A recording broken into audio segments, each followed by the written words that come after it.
अस्सलामुअलैकुम वरहमतुल्लाहि वबरकातुहू। उम्मीद है आप सब खैर आफियत से होंगे और अल्लाह सुब्हानहू व तआला की तौफीक से कुरान को बेहतरीन अंदाज में पढ़ने के लिए तजवीज़ सीखने की पूरी कोशिश कर रहे होंगे। अल्लाह ताला से दुआ है कि हम सब के लिए ढेरों आसानियाँ अता फरमाएं, आमीन सुम्मा आमीन। चलते हैं अपने टॉपिक की तरफ। इससे पहले हम दुआ पढ़ लेते हैं। रब्बि इश्रह ली सदरी वयस्सिर ली अमरी वहलुल उक़दतम मिन लिसानी यफ़क़हू क़ौली अल्लाहुम्मा फ़क़्हिना फ़िद्दीन। आज का हमारा टॉपिक पिछले टॉपिक से रिलेटेड है और पिछले टॉपिक में हमने हरूफुल हिजा की पहचान और इन हरूफ की शुरू, दरमियान और आखिर की शक्लें देखी थी। मुझे उम्मीद है कि आप सब ने इस लेक्चर को ज़रूर देखा होगा और अगर अभी तक आपने वो लेक्चर नहीं देखा है तो उसको ज़रूर देख लीजिए। इस लेक्चर का लिंक भी आपको डिस्क्रिप्शन में मिल जाएगा इंशाअल्लाह। आज लेक्चर नंबर 4 का पार्ट 2 है जिसका नाम है हरूफुल हिजा की शक्लों में फ़र्क कैसे करें, यानी जो शक्लें मिलती जुलती हैं तो उनकी पहचान कैसे होगी। ज़्यादातर मुश्किल दरमियान की शक्लों में आती है, यानी दरमियान की शक्लें आपस में रिजेम्बलेंस करती हैं जिसकी वजह से हमें पहचानना मुश्किल होता है कि ये कौन सा हर्फ है। तो अगर आप पिछला लेक्चर देख चुके हैं और पहचान कर चुके हैं तो शुरू और आखिर वाली शक्लों में आपको बिल्कुल भी प्रॉब्लम नहीं आएगी। हाँ, दरमियान वाली शक्ल में अगर आपको कुछ प्रॉब्लम आ रही है तो आज के लेक्चर में आपकी वो प्रॉब्लम भी दूर हो जाएगी इंशाअल्लाह। तो आसान अल्फाज में और आसान टिप्स के साथ हम देखते हैं उन शक्लों को कि वो शक्लें किस शक्ल में आती हैं। आप लोग पिछले लेक्चर में इसकी पहचान कर चुके हैं, जैसे कि बा, ता और सा में आप पहचान कर चुके हैं कि एक जैसी शक्लें हैं तो इनमें पहचान नुक्तों के ज़रिए होगी। बा के नीचे होगा एक नुक्ता, ता के ऊपर 2 और सा के ऊपर 3। इसी तरह जीम, हा और खौ में भी इसी तरह फ़र्क है कि नुक्तों के लिहाज से फ़र्क है, शक्लें सेम हैं।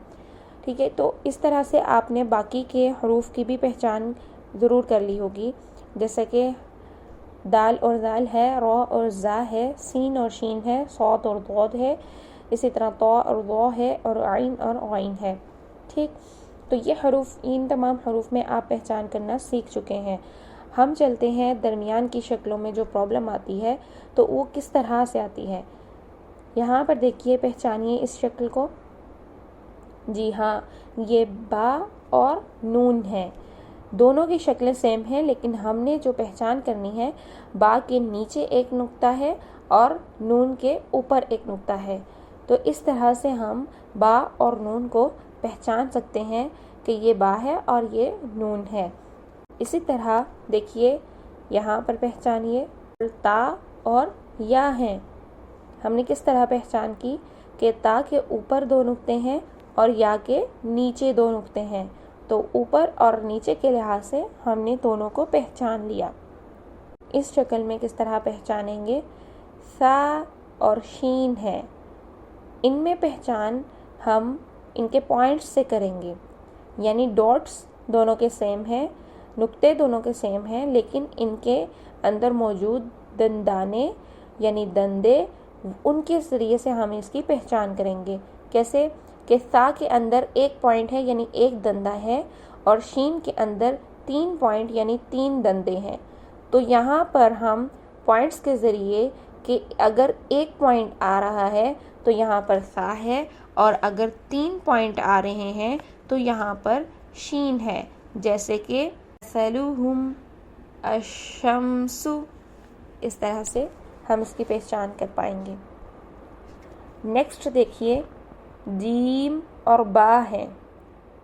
यहाँ पर दोनों के नुक्ते सेम हैं लेकिन दरमियान में अगर इस तरह से शक्ल आ जाती है तो हम इनकी पहचान जीम की खम वाली शक्ल और बा की सीधी स्ट्रेट लाइन, सीधे पॉइंट की शक्ल से हम इनको पहचानेंगे।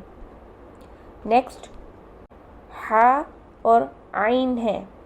हा और आइन को हम किस तरह से पहचानेंगे, सबसे ज़्यादा प्रॉब्लम्स इन हरूफ में आती हैं। तो यहाँ पर देखिए, दोनों में फ़र्क इस तरह से करेंगे कि हा की शक्ल खम की शक्ल में है लेकिन खाली है और यहाँ पर पूरी फिल नहीं हुई और आइन में देखिए, आइन में पूरा कलर फिल हुआ है जबकि हा में कलर फिल नहीं हुआ और हा की कुछ स्पेस खाली भी है। हा में लाइन दोनों टच नहीं कर रही हैं। आइन में लाइन दोनों टच कर रही हैं, एक सर्कल फॉर्म में खम की तरह आते हुए दोनों की लाइंस टच हो रही हैं और कलर फिल है, जबकि हा में खम की शक्ल में स्पेस भी खाली है और इसमें लाइन भी आपस में टच नहीं कर रही है। इस तरीके से हम हा और आइन में फ़र्क देख लेंगे। नेक्स्ट देखिए, ये भी हा और आइन की शक्लें हैं और उसी तरह से हम इनमें फ़र्क करेंगे जैसे मैंने आपको पीछे बताया। नेक्स्ट खौ और गैन है, इसमें भी फ़र्क हम सेम हा और आइन की तरह करेंगे कि खम वाली शक्ल होगी और स्पेस खाली होगी तो ये खौ है और स्पेस भरी हुई होगी यानी कलर फिल हुआ होगा तो ये गैन है। ये शक्लें भी खौ और गैन की हैं, लेकिन ये लास्ट की शक्लें हैं तो इनमें भी पहचान उसी तरीके से करेंगे। यहाँ 3 शक्लें दी गई हैं। अगर स्पेस खाली है तो मीम की स्पेस भी खाली है, यहाँ पर थर्ड लेटर मीम बन रहा है।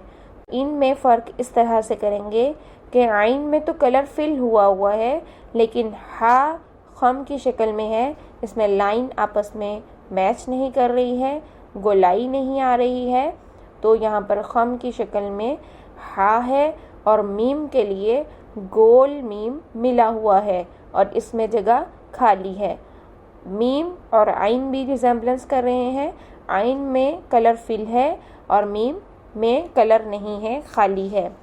नेक्स्ट देखिए, खौ, गैन और फ़ा, ये शक्लें भी आपस में बहुत मिल रही हैं, तो खौ और गैन में उसी तरीके से फ़र्क करेंगे कि गैन में कलर फिल हुआ है और खौ में कलर फिल नहीं हुआ, लेकिन बात ये आती है कि फ़ा में भी कलर फिल नहीं हुआ।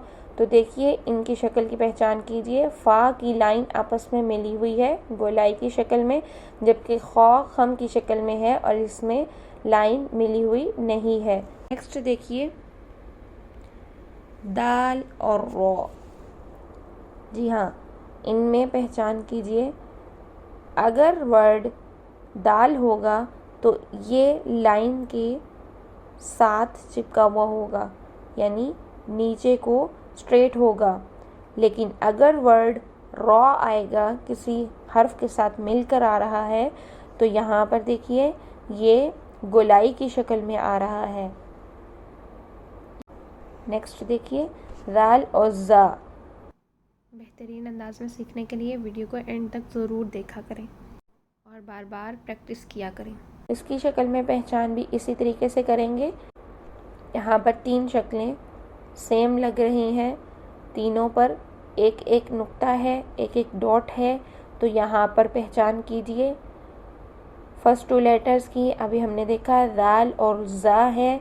अगर दाल है तो यहाँ से नीचे लाइन स्ट्रेट हो रही है और अगर ज़ा है तो ये गोलाई शक्ल में होगा, लेकिन बात यह है कि नेक्स्ट हर्फ नून है तो इसमें भी लाइन स्ट्रेट है।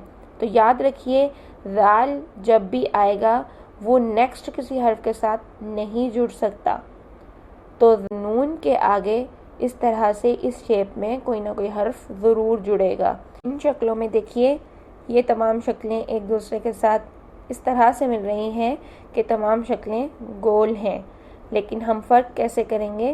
पहला हर्फ फ़ा है, उसके एक नुक्ते से पहचान की, फ़ा के ऊपर एक नुक्ता है।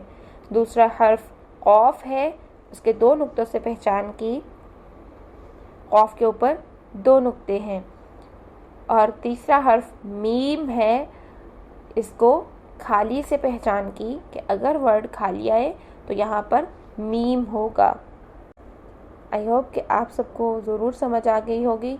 अगर किसी को कुछ भी मुश्किल हो रही है तो कमेंट बॉक्स में मैसेज कीजिए, इंशाल्लाह मैं आप लोगों की प्रॉब्लम दूर करने के लिए पूरी कोशिश करूँगी।